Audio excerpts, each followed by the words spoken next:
Hello. Do you think that there is a relationship between intelligence and ADHD or ADD or both? Well, in order to answer that question, there are a few things that we first have to talk about. ADHD is a combination of not being attentive,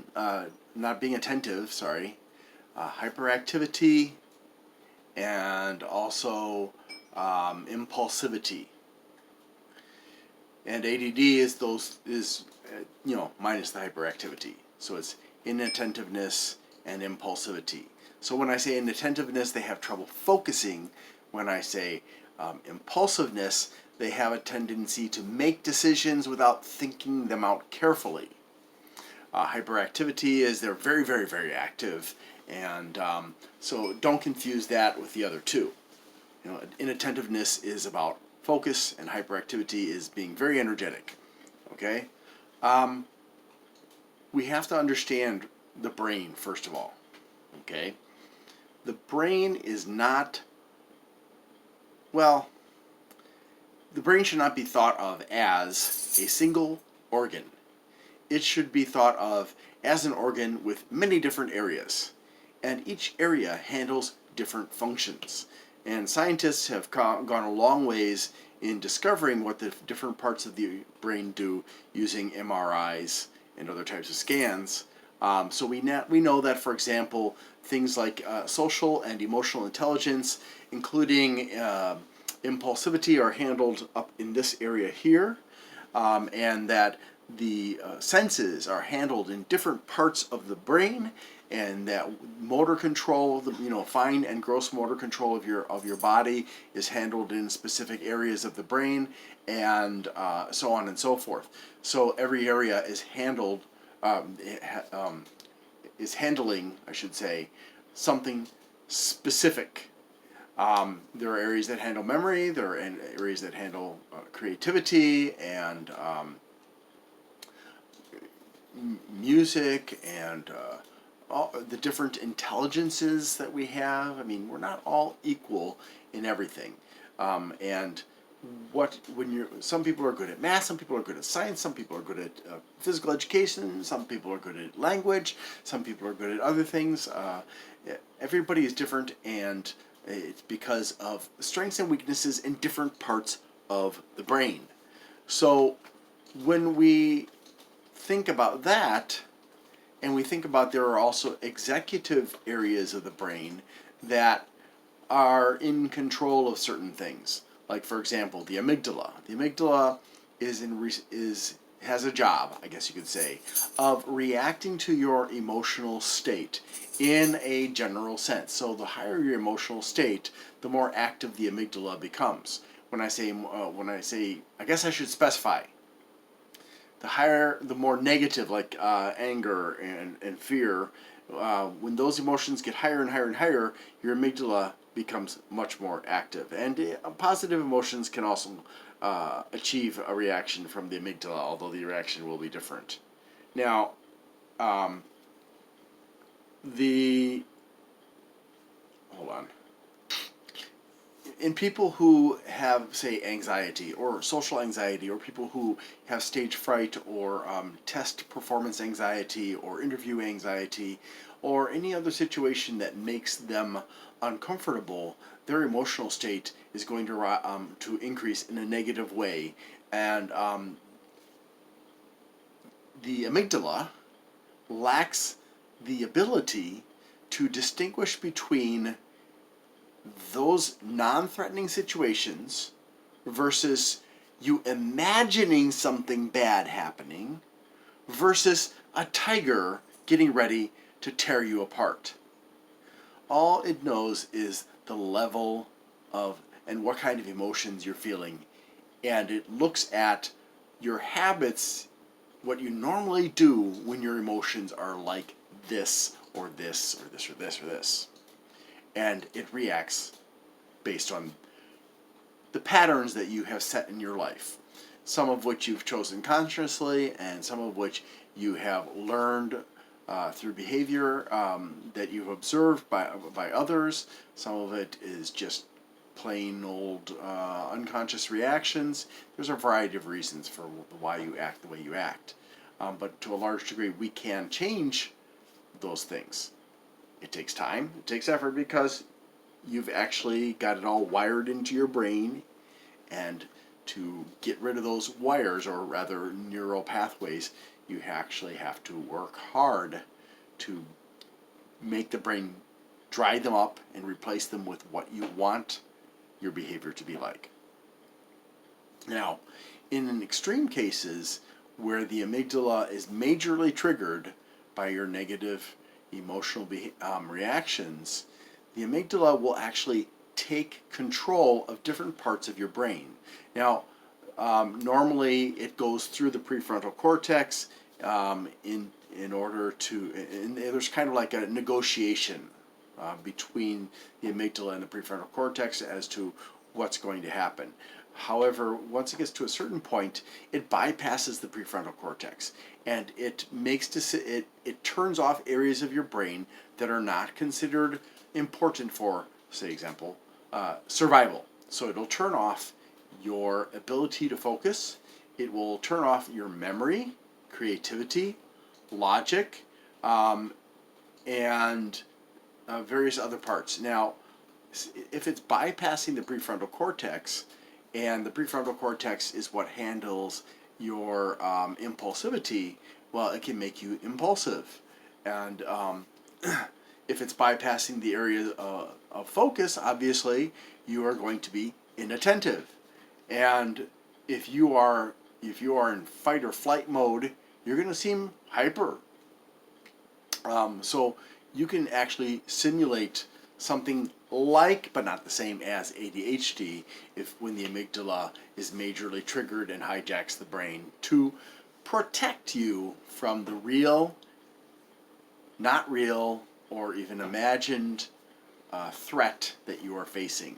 And when I say threat, I mean, again, the negative emotional response that you're having that makes it think you're in danger. So I hope that you understand what I mean now about the brain being broken up into different areas that handle different functions, and that some areas have power to take control under certain circumstances, or to moderate, or to otherwise influence your behavior, and that also your behavior is highly dictated by the neural pathways that define habits. Let me try to put it this a different way that hopefully is easier to understand. The brain is like a school where you have different rooms to do different things. There's a science lab, there's an auditorium, there's a language arts lab, where you have special equipment to listen to other languages and to interact. There is labs where you have stuff that's especially for mathematics, and every room has its own special function that relates to a specific subject that you need to learn. And in addition to that, you have different kinds of teachers, and you have people that work in the front office to handle all the administration. You have the principal and the vice principal, or the dean and the vice dean, and you have, or whatever name they happen to use in your school. And you have various other people. And then who makes decisions depends on what you're learning, but there are some special situations where the person who makes decisions might be somebody in the front office, or including the vice principal or the principal, or it might even be somebody from outside of the school, like a police officer or firefighters. So that's how the brain is structured. Everything is broken up into different functions, and different things are handled by different parts of the brain. So, in contrast, if you were to think of the brain as being just one big organ where everything just kind of happens magically equally throughout the brain, then you would be talking about a situation where every room in the school would handle every single function, which means every room would have to be big, because you can't have physical education or a school assembly in a small classroom. You have to have an auditorium and a gymnasium. What if you wanted to go swimming? You'd have to have a swimming pool in the room. And if you wanted to have, you wanted to learn carpentry, or you wanted to learn metalworking, or you wanted to learn archery or shooting or anything like that. So every room would have to have exactly the same stuff, and everybody in the room would be able to make all the decisions that the school needed to make. Well, that would be that, and that's not how our brains work. So now that you understand that, and you understand that things like focus are handled in the prefrontal cortex, and that hyperactivity is from a different area, and that impulsivity is handled up in here, then you can understand that we have to realize that where intelligence comes from, even though some of it, the emotional intelligences come from primarily up in here, the different kinds of intelligences for math and science and language and physical education and everything else come from different parts of our brain. So to say that that the higher your intelligence is, the more likely you are to have ADHD or ADD, or to say that there is a direct relationship between intelligence and ADHD or ADD does not actually make sense now that we understand how the brain works, because that would imply the second type, where the entire school has huge rooms full of everything needed for every single subject that the school offers, and that everybody is equally involved in making decisions. It can't work that way. So, and the truth is that scientific studies have shown that, in fact, not only is there no direct relationship between IQ and ADHD or ADD, but actually people with higher IQ are better able to control some of the aspects of ADHD and ADD. In other words, they're not connected, but intelligence can be used to moderate or to decrease the effects of things like that. In fact, if you think about it this way, a different way, somebody who doesn't have emotions, well, how do they function? How do they express emotions if they don't have emotions? Well, they can learn how to express emotions by watching other people, and that is called cognitive emotions. Now, when you have emotions because you have emotions, that's called affective, with an A, not an E at the start. But when it's coming from you observing and using your intelligence to understand it and to know when to use it and how to demonstrate it and stuff, that is all cognitive, or coming from your intelligence. So you may be looking at somebody who's very ill, and you see everybody around you is crying and looking worried and saying, "Oh, I hope you get better soon," and things like that, and you feel nothing. But you see that this is what everybody else is doing, and you realize, oh, this is the appropriate reaction that I should have. Therefore, you pretend, using your intelligence, you pretend and imitate the other people who are reacting this way. And you may fool people. You may not fool everyone, though. So I hope this answers the question of the relationship between intelligence and ADHD and ADD. In other words, there isn't a relationship, except for intelligence can be used to decrease the effects of these behavioral disorders.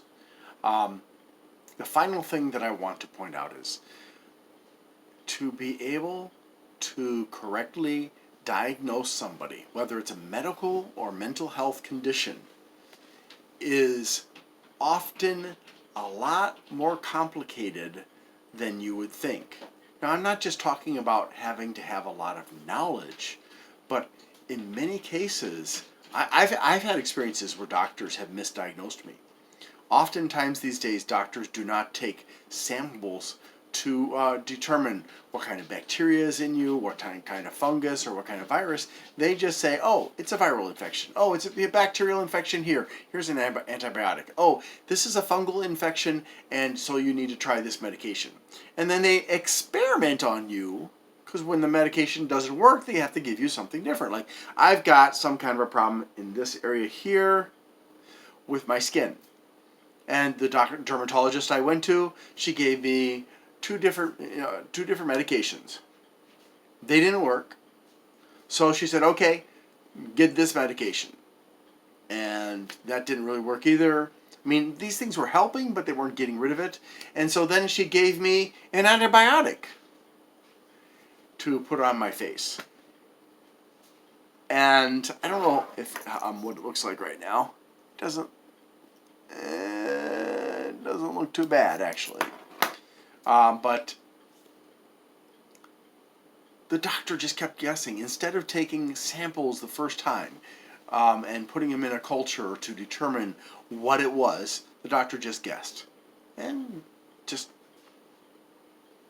the same is true of mental health. You could have a child who seems to be very, very problematic, and you say, oh, my child has ADHD. He can't focus, and he's making a lot of problems, and always getting kicked out of school, and he's very rude. And it could be ADHD, but it could be oppositional behavioral disorder. It could be autism spectrum disorders. It could be pathological demand avoidance. It could be any of a number of other things, including you making mistakes as a parent, or your parents are making mistakes. They don't understand the right things to do to make sure you get the right signals every single time. It's hard being a parent, and it's hard being a child. But so your child may have ADHD, but the chances are that if you take your child to a professional to be diagnosed, if your child sits with that person for a half an hour, 2 hours, the chances of getting a correct diagnosis are not that great. And the reason is because a lot of different mental health issues and physical and medical issues share symptoms. And in order to be able to say it's this one or this one, this one or this one, this one or that one, you have to have enough information. And the best way to do that when it comes to mental health is obviously to have that in-office evaluation and a series of office evaluations, and maybe a self-evaluation where the child answers questions and gives their own opinions and thoughts and stuff. But also, the person needs to be able to inobtrusively, in other words, without distracting or bothering the people involved, observe the child in their school, in their home, in their community, to see what's going on. Because what you see in an office is not reality. It's the office experience. And therefore, it can take months or even years to get a correct diagnosis. And if the person doesn't have the right knowledge and the right techniques and do everything that they need to do, they may give the wrong diagnosis. Which is why a lot of kids who are being parented incorrectly end up on Ritalin or some other ADHD medication, because the person is quick to say, oh, you want your child on medication? Here you go. Even though they may question whether that child actually needs medication. And that, I think, is the conclusion of this video. I hope that you have questions that you're willing to put into the comments, and I'll do my best to explain anything that I did not explain clearly. Thank you so much for watching, and I hope you have a great day.